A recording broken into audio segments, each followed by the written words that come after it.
Welcome back to Arise Prime Time, where we offer perspectives on the news and talking points of the day. I'm Charles Aniegolu.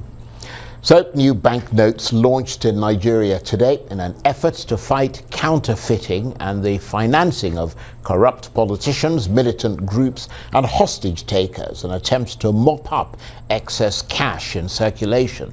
The new banknotes are in denominations of 200, 500 and 1,000 and have some color alterations that are similar to the 1984 designs when President Buhari was Nigeria's military head of state.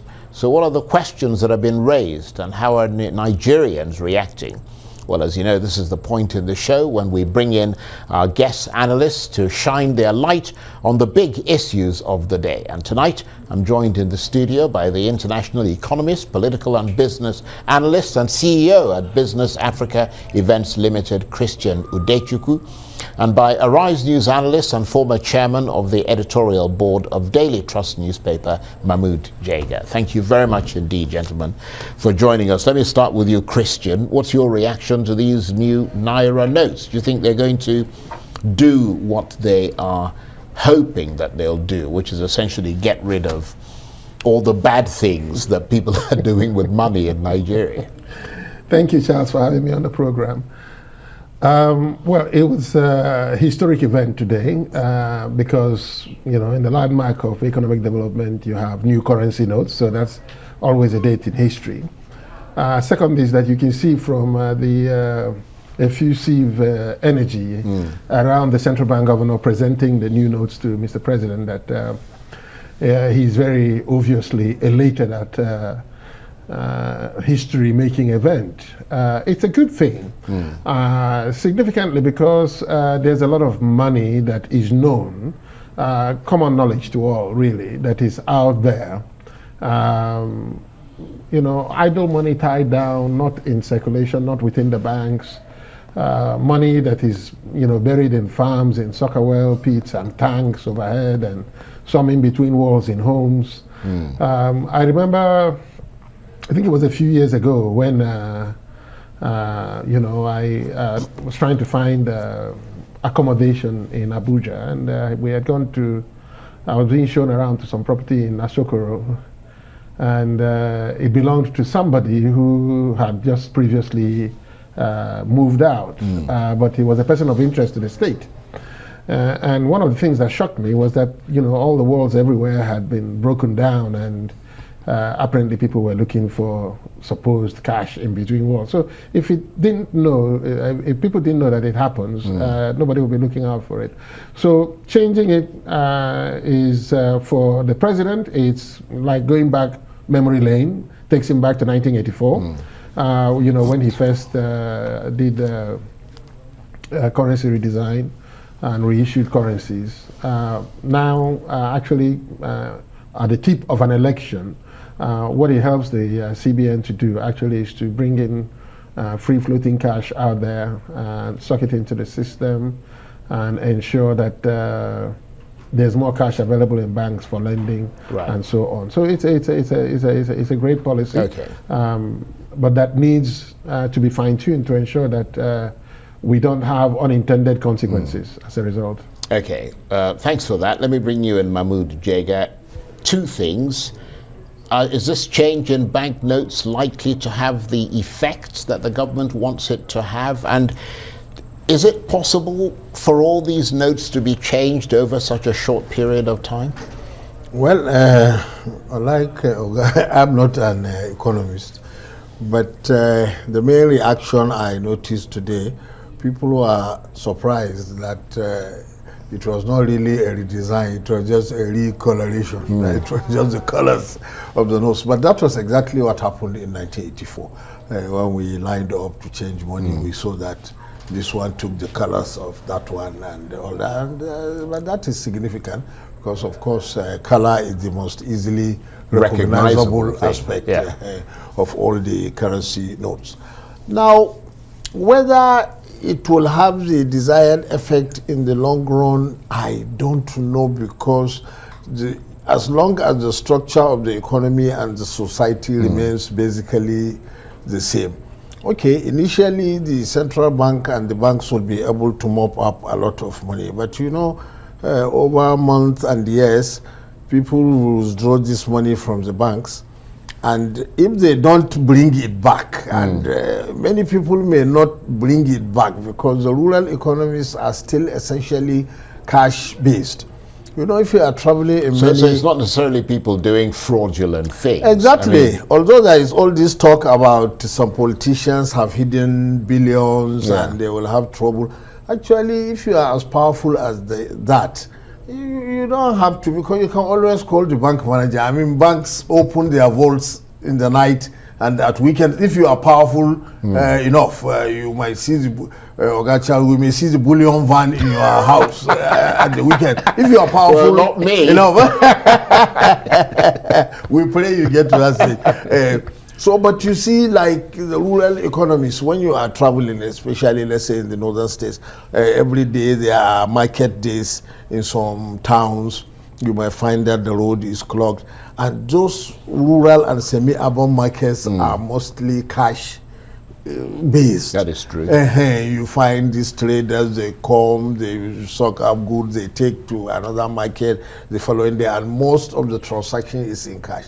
So my fear is that as long as that economic structure remains, over time they will get this money out of the banks and they will not put it back into the bank. So within 2-3 years, you are probably back to square one with trillions of naira outside the banking system. But all that we are saying is that the redesign has to be followed up with some other measures, and I think I saw them doing some financial inclusion seminar, I think tomorrow or very soon, and how to also spread the cashless policy to the rural and semi-urban areas, because as long as you don't do that, people will still have... That's a very good point. Well, let's move away from the Naira and come to you, Christian, and the issue, of course, of the apparent rift between Charles Soludo, the governor of Anambra State, and the former governor of Anambra State, Peter Obi, who's now the presidential candidate of the Labour Party. What do you make of all that? Because you're from Anambra State and you are somebody who advises. You've advised previous people, you're advising the current governor there. What's your take on that? Well, I think the issue is largely overflowed now, primarily because it's a non-issue really, but what happens is that in an election that could potentially hurt the presidential candidate of the Labour Party. In an election cycle, people are overtly sensitive, which is understandable because most of the players are not as savvy to be able to make a distinction between what is a factual statement and what is not a factual statement. So, you know, it can get confusing when you try and walk a fine line, but the intent... How do you mean a factual statement and what is... I mean, what he's saying essentially is that Mr. Obi's investments in Anambra State were worth next to nothing. Is that a statement of fact? And also that Mr. Obi can't win and because of the weak voting capacity of the Southeast, and should be advised to negotiate with the APC and the PDP. Well, I think do you see that as factual? Well, these things are always changing. You know, you will notice that from the beginning of the campaigns to where we are now, and in the time remaining, I always tell you that 24 hours is a long time in politics. The dynamics are always shifting, the alliances are shifting. Every statement that is made every day, every hour is in the context of the readings of the time. You know, the next day the political actors might change their minds. And then of course it changes the facts of the reality of play.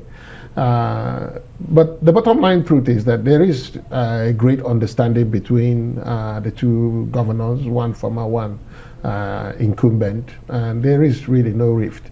Most of what has happened has just been, exceptional hype in the media. Okay. But it's very much in the cooler now. Okay, well, let me come to you, Mahmud Jega, not to flog a dead horse, because that's essentially what he's suggesting, but Mr. Soludo's supporters say Mr. Obi should be aware of what Mr. Soludo is saying in the context of that German word, realpolitik. I wonder if that is on your mind at all, and whether you're seeing that in the so-called rift between the two of them. Honestly, it's understandable that many people in Anambra and the southeast, and of course in Peter Obi's circles, were not happy with what Professor Soludo said. But you see, to many people outside the region, it sounded like he told some essential truths. That's how it sounded to me. Maybe he didn't do it in a very politic way, because if you want to advise someone and for it to have effect, you have to do it diplomatically. But probably the way he did it is likely to antagonize. But otherwise, his observation that Peter Obi stands very little chance of winning next year's election.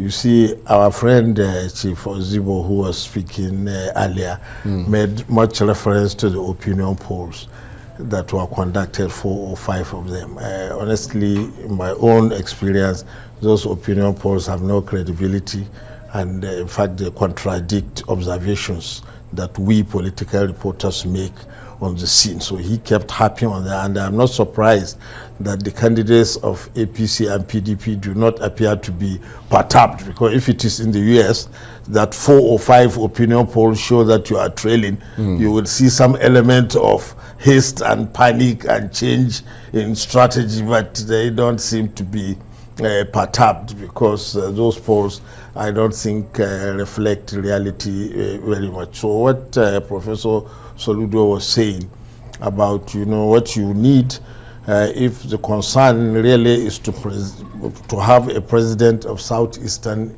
extraction, it's not a one-day event. There has to be a strategic plan over 2 or 3 election cycles, and he pointed out that that's essentially what Bola Tinubu and the Yoruba did, because experience has shown in Nigeria that even the largest voting bloc and the probably largest voting bloc in Nigeria is the Northwest and the Northeast combined. And in 2011 and 2007, all those blocks, especially in 2011 when President Buhari won 12 states with millions, that was not enough, to make him president until he was able to cross across the Niger and have the APC alliance with another major southern bloc, which was the Southwest. So essentially, I thought Professor Soludo was suggesting the same thing, that look, why don't you now team up with some groups, maybe concede to them the 2023 election, then in return to get their support in 2027 or sometime thereafter. Personally, I think he told a lot of truth, possibly not in the best way. Right, not diplomatically, but let me come to you, Christian. I wonder what your assessment of what Mahmud Jega said is, because the point that Valentino Zibo, who was sitting in that chair earlier today, was making is that everything has changed in this country. It's not the same, that essentially a lot of analysts and politicians are looking at it the way that it was, that in terms of the voting patterns around the country and the way people would sort of go to their governors and the governor would influence the vote and all the rest of it, that this is a completely new dispensation driven not just by the emergence of the youth in large numbers, but also by the transformative impact of technology on the way voting is going to take place. What is your take on that? Well, I think you said it in your question. Societies are always changing. It's always evolutionary. It's always dynamic.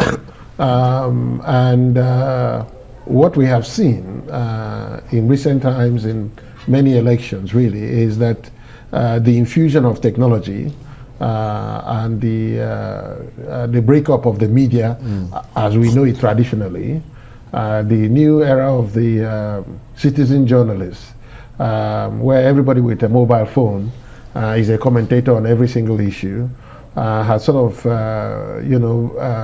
taken out many of the elements of predictability in any election. That's one.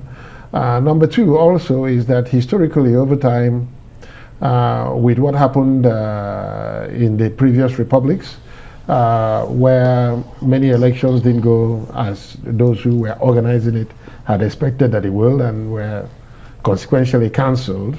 And then we came up in 1999 with a new republic. What has happened at the time was that based on historical experience, most people didn't feel that they had the confidence to take seriously what was happening. And so those who had the courage to step forward became the leaders. And we have seen over time that even with the best of intentions, they didn't have the capacity and the intellectual content or the vision or even the courage in most cases. Because you don't have to be a PhD holder to know that when people are sick, they should go to a very good hospital and that the right medicines should be there, or that your children should go to good schools where the teachers who are teaching them are capable and competent, and that they have chairs and blackboards and books that they can read, and so on. You don't need a PhD to know that.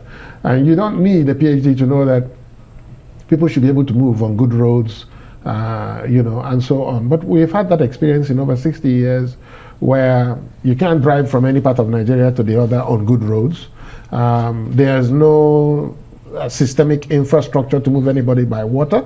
And even the air travel in Nigeria is in a bit of a flux. So that level of predictability, unpredictability, has kept people very anxious about the quality of leaders that they expect to have in 2023 and has infused new energy into the debate.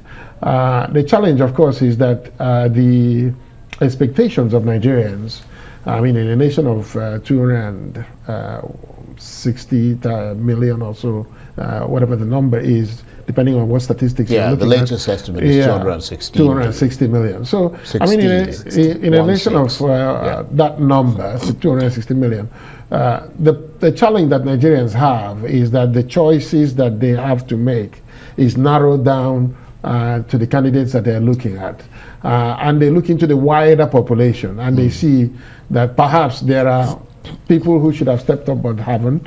And now, we are faced with the choices that we have. And so that's why the need for extensive debates, the extensive engagements, the interrogation of visions and policies and how things are going to change. How are they, whatever ideas they have, how is it going to be funded? How is, inflation going to be made to go down? How would the debt be managed? How would infrastructure be modernized and upgraded? How do we get to ride on 20-lane highways from anywhere to anywhere in the 6 geopolitical zones, so people can move freely.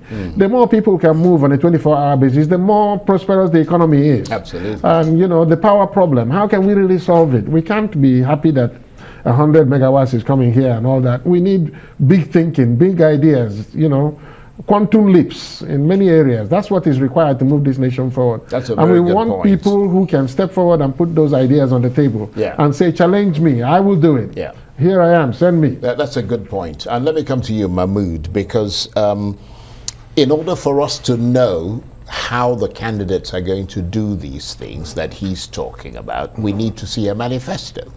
And up till this point, the Labour Party hasn't put out a manifesto. It's true. I spoke to Valentine. Yeah. The APC has put out its own, the PDP has put out, you can go there, and NNPP have put out their own, you can see what they intend to do and how they intend to do it. Does it concern you that up to this stage it hasn't been brought out, and we're depending on the utterances of Peter Obi here and there to get a sense of how he's going to deal with things? Well, the manifesto is extremely important, as you said, and it will be a very big risk for Nigerians to elect anyone who has not put before them a sensible manifesto, because it's not just that the manifesto sounds convincing, but we must also hold you to it in case you Absolutely. get elected, to ensure that, you know, we don't want you after you get elected to repudiate certain promises or say you never made them. However, Chief Ozibo said something interesting, that, well, the candidate of the Labour Party himself is like a human manifesto.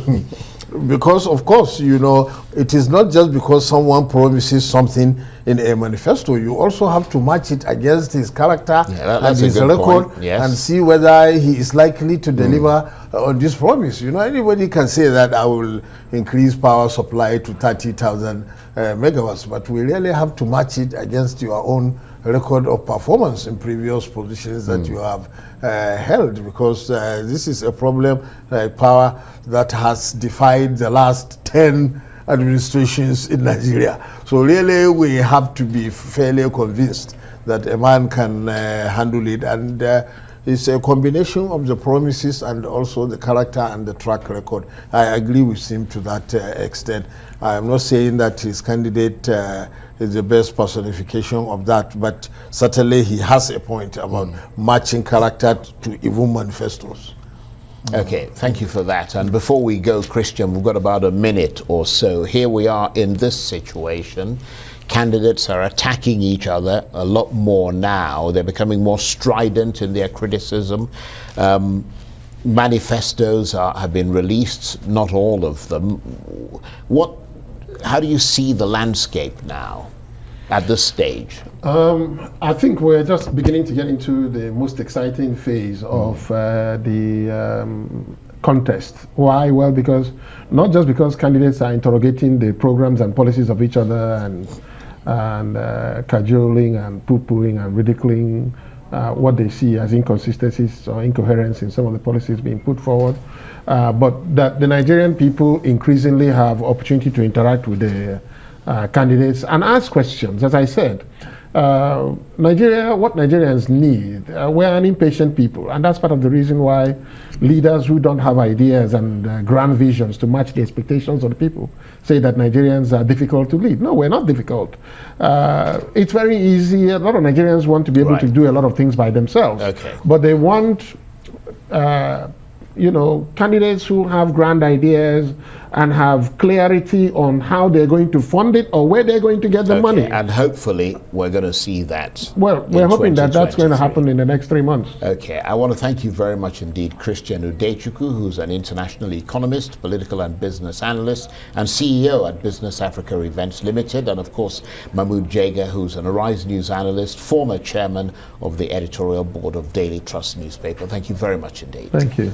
That's it for this edition of Arise Prime Time. Join us again tomorrow. From me and the entire team here in Abuja, bye-bye, and thank you for watching.